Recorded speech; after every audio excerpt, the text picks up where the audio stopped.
Ô Canada, pourquoi mon âme est-elle triste? Ton ciel est pur et beau, tes montagnes sublimes élancent dans les airs leurs verdoyantes cimes. Tes fleuves, tes vallons, tes lacs, tes coteaux sont faits pour un grand peuple, un peuple de héros. À grands traits, la nature a d'une main hardie tracé tout ce tableau, œuvre de son génie. Et sans doute qu'aussi, par un dernier effort, il y voulut placer un peuple libre et fort, qui put, comme le pain, résister à l'orage, et dont le fier génie imita son ouvrage. Mais, hélas, le destin sur ces hommes naissants a jeté son courroux et maudit leurs enfants.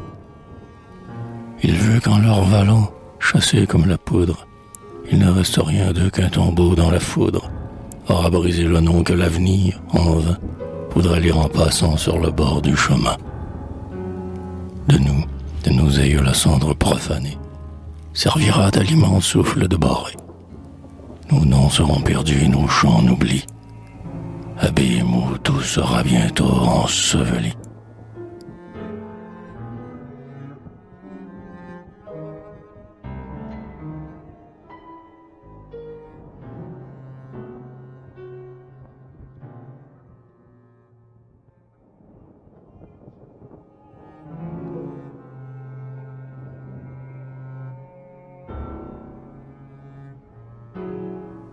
Ainsi chantait ma muse et sa lyre plaintive, comme le vent du soir murmurait sur la rive.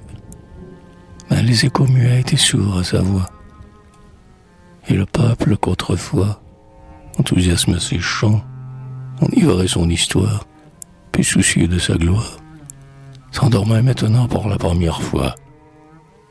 Hélas, dans son insouciance, il passe comme un bruit qu'on oublie aussitôt.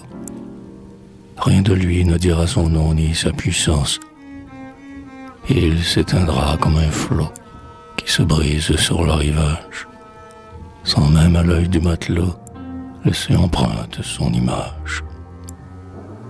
Où sont, au Canada, tes histoires, tes chants, tes Deluc, tes Rousseau, l'honneur de l'Helvétie, tous ces hommes enfin qui illustrent les talents qui font un peuple fier, grandissent la patrie, font respecter au loin son nom, ses lois, ses arts, et pour sa liberté lui servent de rempart. L'étranger cherche en vain un nom cher à la science. Notre langue se perd, et dans son indigence, l'esprit, ce don céleste, étincelle des dieux, s'éteint comme une lampe, ou comme dans les cieux, une étoile filante aux finesses de présage. Déjà, l'obscurité nous conduit au naufrage. Et le flot étranger envahissant nos bords, de nos propres débris enrichit ses trésors. Aveuglés sur le sort que le temps nous destine, nous voyons sans souci venir notre ruine. Ô peuple subjugué par la fatalité, tu sommeilles devant l'oracle redouté. Il rejette ton nom comme un arbre stérile que l'on veut remplacer par un sillon fertile. Il dit, laissons tomber ce peuple sans flambeau, errant l'aventure. Son génie est éteint et que la nuit obscure nous cache son tombeau.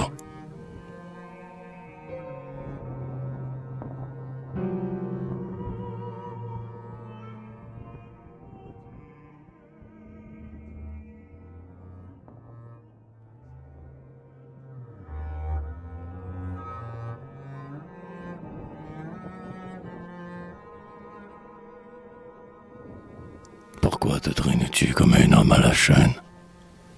Loin, oui, bien loin du siècle, où tu y en oublies. On dirait que vaincu par le temps qui t'entraîne, à l'ombre de sa faute, tu t'es enseveli. Vois donc, partout, dans la carrière, les peuples briller tour à tour, les arts, les sciences et la guerre, chez eux signalent chaque jour.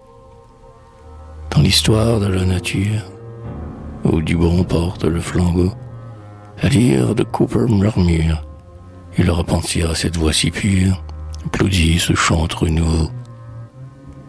enfant de la jeune Amérique, les lauriers sont encore verts. Laisse danseur autopathique l'Indien périr dans les déserts. Mais toi, comme ta mère, élève à ton génie un monument qui vive dans les temps. Il servira de fort à tes enfants, faisant par l'étranger respecter leur patrie. Cependant, quand tu vois au milieu des gazons s'élever une fleur qui devance l'aurore, protège-la contre les aquilons, afin qu'elle puisse éclore. Honore les talents, prête-leur ton appui. Ils dissiperont la nuit qui te cache la carrière. Chaque génie est un flot de lumière.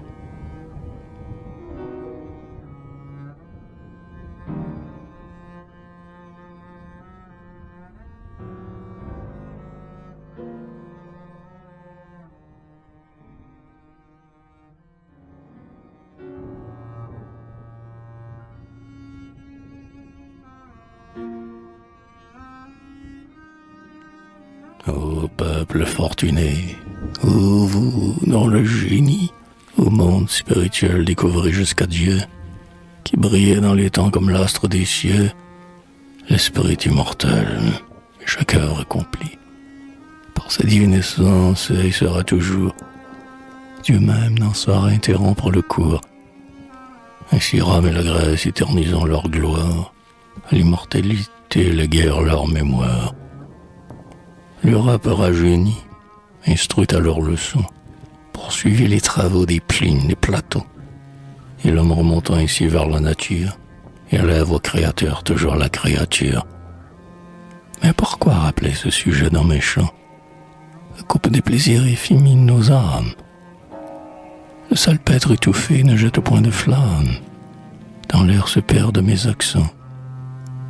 Non, pour nous plus d'espoir, notre étoile s'efface et nous disparaissons du monde inaperçu.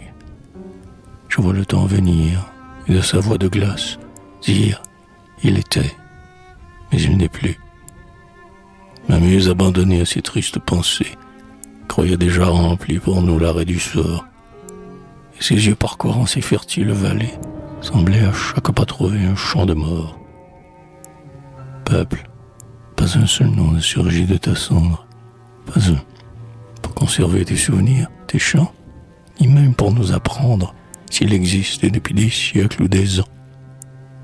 Non, tout dort avec lui, langue, exploit, nom, histoire, ses sages, ses héros, ses bardes, sa mémoire, tout est enseveli dans ces riches vallons, où l'on voit se courber, se dresser les moissons. Rien n'atteste au passant même son existence. S'il fut, l'oubli le sait, garde le silence.